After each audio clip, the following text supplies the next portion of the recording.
I'm excited to be here another year, and it's inspiring to hear stories of singer-songwriters making their name, scratching it out. So I'm Jeff, and I teach a class at Stanford on using data science to study music engagement, and I'm the CEO, co-founder of Smule. I'm going to be focusing more on the Stanford side of my background today. So here's a question. Why is music engaging? It is, right? So a Nielsen survey last year said 94% of Americans listen to over 15 hours of music a week.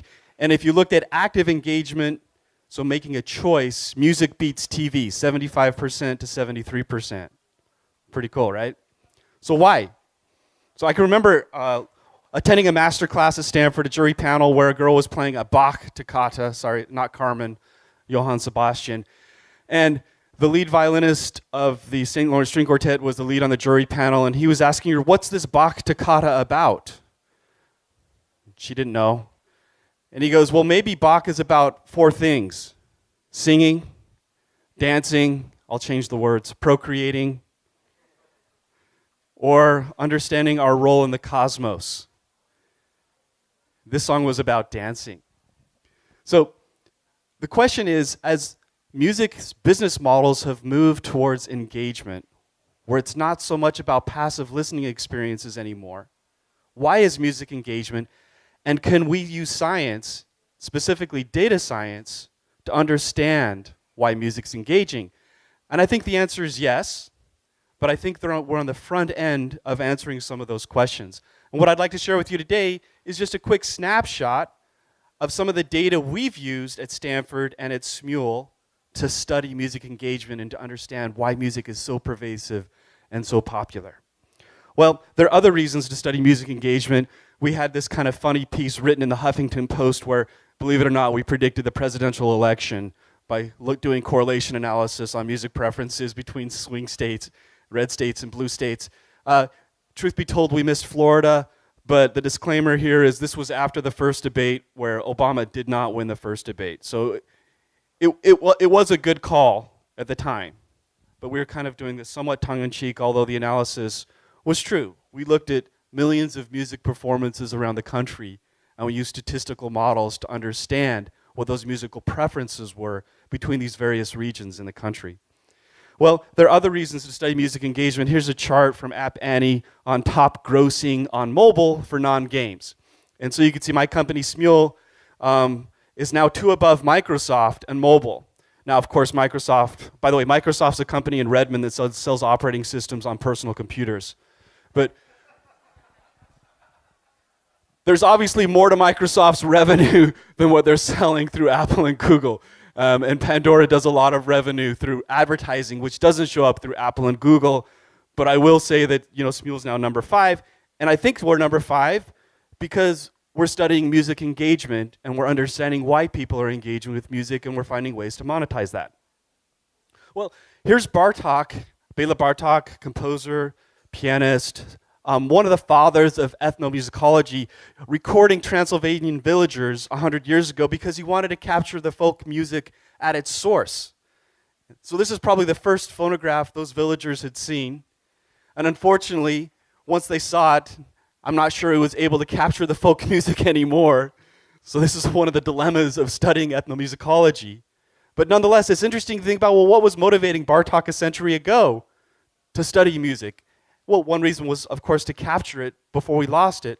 But I think he was very interested in learning about the intrinsic attributes of music that would motivate people to truly engage. Well, music's changing. Here's the premiere of Mahler's Eighth in Philadelphia 100 years ago. And here is I Am T-Pain using our I Am T-Pain application. Maybe music's at an inflection point. Maybe the past 100 years, the era of the recording, isn't what music's about. Maybe before the era of the recording, it was about performing or participating or going to the concert or convincing your little sister to play the second part on the piano with you. And maybe we're returning to where music was here today, ironically again, through technology. Well, there's lots of different facets of music engagement we can study, The one that's particularly interesting to us at Smule is performance. Not just listening, not just discovering, but in fact performance. And here are some examples of the applications we offer. Here's an application where people can play the piano. And by the way, it's not as good as a Steinway. If you want a piano, go buy a piano. They're great. I have a few. But my Steinway doesn't fit on Caltrain. And it turns out not everybody has a degree from Juilliard. I don't. And so maybe it's interesting to think about allowing lots of people to experience music in expressive ways, and this is what our piano product does. And we also have a sing product that allows you to sing through your phone. And you can sing literally with people across the world. On a typical day, we have 12 million performances across our network. Here's an example. So Jessie J from Flashlight created a version of her song. It was actually filmed at her hotel room before she went on stage down in Vegas, and seeded it on our network, and then invited our community to come and join her song. And within a couple of months, we had 150,000 people join her song. And they created videos of them singing with Jessie, so it's a virtual duet. It's not an actual duet, it's a virtual duet. But some of those duets became very popular, going back to the example in Carmen of covers. So here's one example that lit up the Philippines with Zendi, a pop artist over there. All right, not getting audio.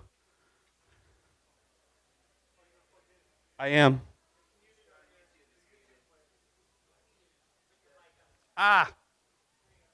Things that I don't know. Thank you. Tomorrow comes, tomorrow comes, tomorrow comes.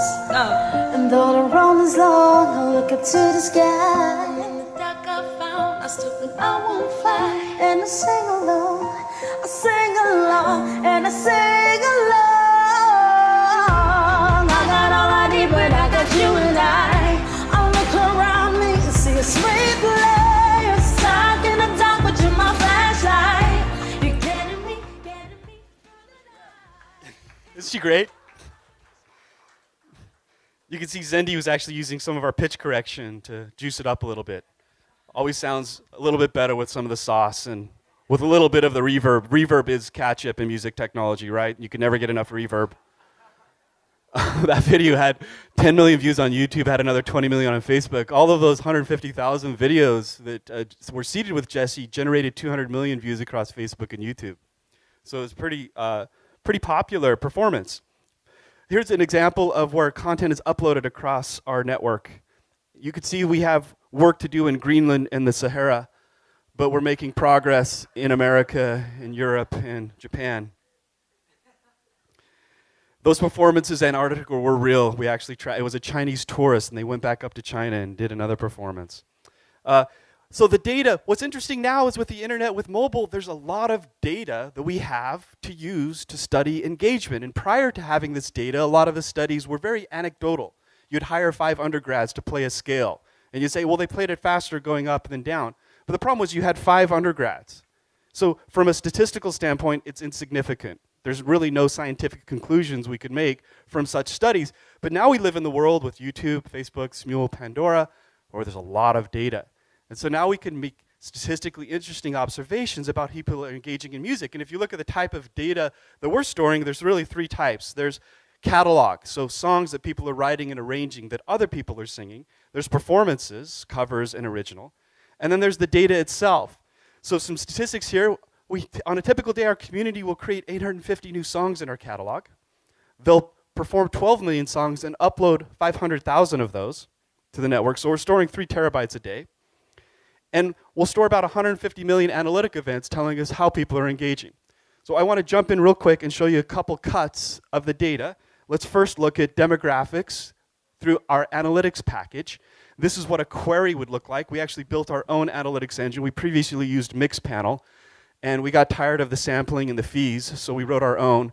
This is called MK. MK stands for Mixpanel Killer, sorry.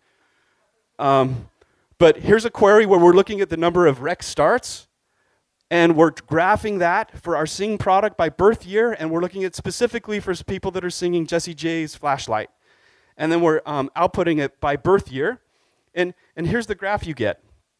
You could see that the song peaks right around 17 years old, so it's 50 years old on the left, 15 years old on the right, And you can see it steadily builds by age when we get into those younger years. What's interesting is if you put Let It Go side by side, people know Let It Go?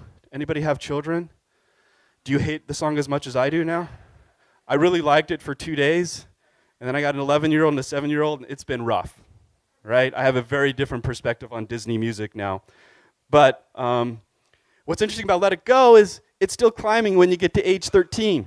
It's becoming even more popular as you go younger in age. But what's also fascinating is there's another peak on the chart, right around 41.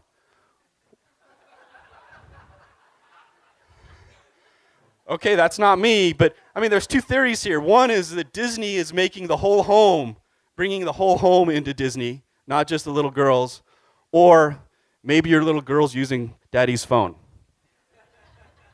It's probably both, right? All right, so then we looked at average age of people uploading songs. So this is kind of almost a measure of inhibition or the absence of inhibition. And it's interesting, the chart peaks right around 30 to 34 years old.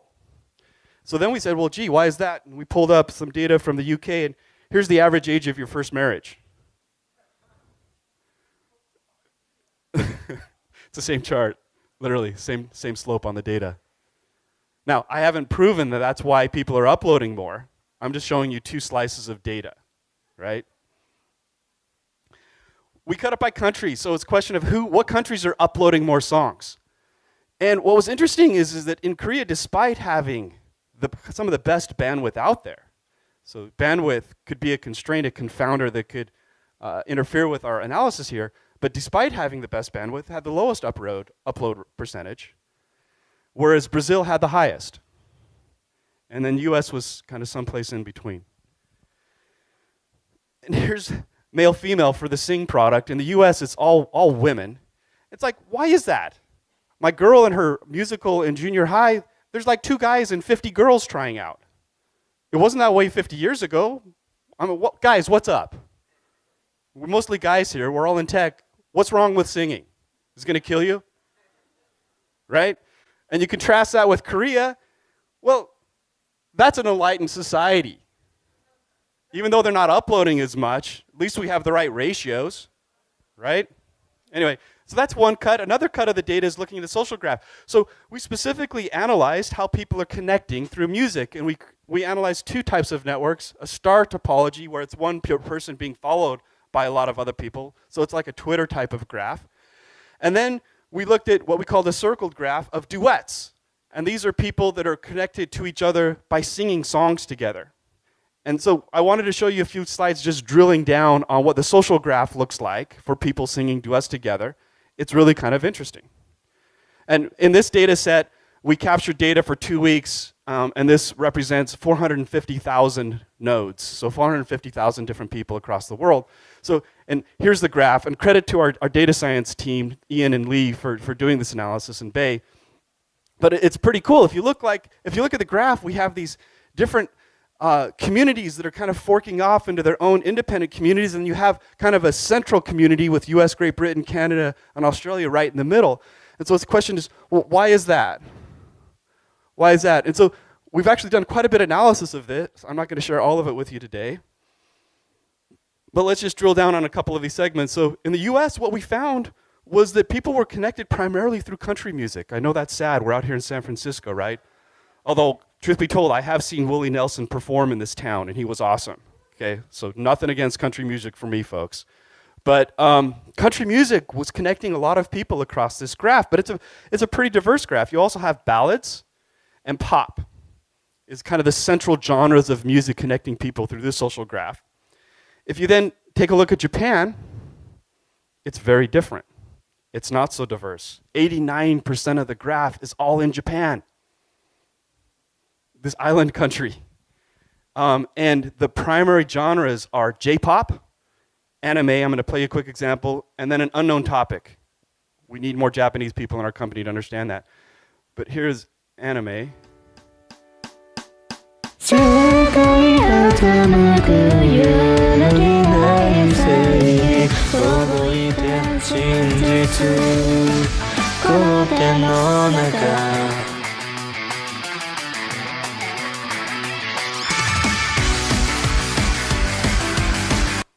So that's a duet from somebody in Tokyo and then somebody north in Tokyo. That's an anime song, very popular. But that represents a genre of music of really one of the clusters in the social graph. They're connected through this genre. You contrast that with Korea, and only 57% of the social graph is based in Korea compared to 89% in Japan. K-pop, a huge genre connecting people across this graph. But it looks like there's almost this K-pop bridge connecting Seoul to Los Angeles. And there's a lot of collaboration going on of this community of these nodes connecting across the pond. Not something that we expected. So it's interesting, no? It's interesting to think about how different countries, music preferences, genres are forging these new communities of how people across the world are interacting with each other to create content. All right, one more quick example, and then I'll see if there's a question or two. So we've studied analytics data. You can also study the actual performance data. You could open up the soundtrack of what somebody's saying and try to understand if they were hitting the right notes. You could understand if when they leaped to hit a high note, if they missed it or they scooped it. You could understand if listeners actually appreciated that form of performance or not. But all of the data is there now for analysis. And so here's an example of how we used analysis for people playing piano to understand if there were expertise or knowledge of particular music genres. By the way, we've published this data up at Stanford. It's called the Digital Archive of Mobile Performance, DAMP. So you can search for Stanford DAMP, and any researcher can get access to this data. By the way, a month ago, if you search for Stanford DAMP, the top hit was custodial services at Stanford. The good news is we've taken them out, and we're now number 1. Custodial services is 2. But yeah, so that's the Stanford DAMP archive. It's got a ton of performance data, but we ran the statistical model to try to understand skill. We ran it Chopin versus Bach, and sure enough, more skill for Chopin in Central Europe than Western Europe. And then we looked at Christmas music in Asia versus video game music, and turns out the Chinese don't really understand Western Christmas music, but the people on the southern end of the Korean peninsula do for some reason. For video game music, however, everyone understands it. It's one of the genres that seems to transcend every cultural boundary. Go figure. Anyway, that's it for my comments. I'd be happy to take 1 or 2 questions, but the summary is music's engaging. Music business models are migrating to engagement, and it's an exciting time now to use data science to study engagement, to develop better insights into our relationship with art. Questions? Please. This thing right here. It seems like everyone's trying to make a social network around music. What do you think they're missing? Like Apple Music, they're trying to have people follow artists and connect with artists. So the question is about social music as a network. Well, we have 30 million monthly actives, storing 3 terabytes a day. So it's a significant data point. It's not like we're the only ones out there, but I think there are 2 reasons why we've been able to scale. One, I think that we've been able to manage the copyright license in a legitimate way without impairing our growth. And I think what we've done there basically is we've been good citizens. We've cut contracts now with 800 publishers around the world. We have licenses to every major label. We have blanket licenses. And so we're paying royalties, but we're not paying royalties on the master recordings. We're paying royalties on the performances, right? And so that's a different way to be able to scale a social network than if we were licensing the master recordings. And it's because it's your voice. It's not Taylor Swift's voice. And the second reason, I think it's because it's all user-generated content. And I think this is one of the things we've missed in music. We felt like we could build social networks around professional content with streaming services and sharing playlists and the rest. And the fact is every social network is actually anchored around user-generated content. That's social media.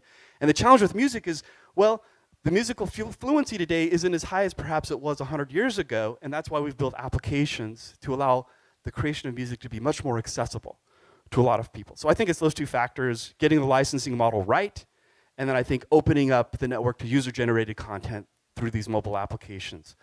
Another quick question. In the back, just yell it. Okay, no, don't yell it. Mic's coming. Hey, I really enjoyed the Jessie J example. And what does an ideal kind of artist involved situation, like invitation to user-generated content, look like? And how do you facilitate more of them? Right, so why was Jessie engaging? I think she was very authentic. I think if you look at the generation that's consuming music today, they like this authenticity. And so too much polish is not a good thing. And I think she really engaged with a virtual duet. And she was willing to open up and not just follow a script. So I think all of those factors combined to make Jessie quite engaging. To the broader question of why are artists using our platform, well, we are seeing a lot more artists use our platform. Jason Derulo, Luke Bryan, etc. And I think there are 3 reasons. One, because it's a unique way for them to engage with their fans. They can't do this on Facebook or Twitter. On our platform, they could sing songs together. I think second, reach. We have significant reach now, as much as radio channels and the rest. And then I think the third reason is we'll pay them royalties if they wrote the song, so they can generate revenue. All right, I'm out of time. Apologies for going a minute over, but I enjoyed sharing this with you.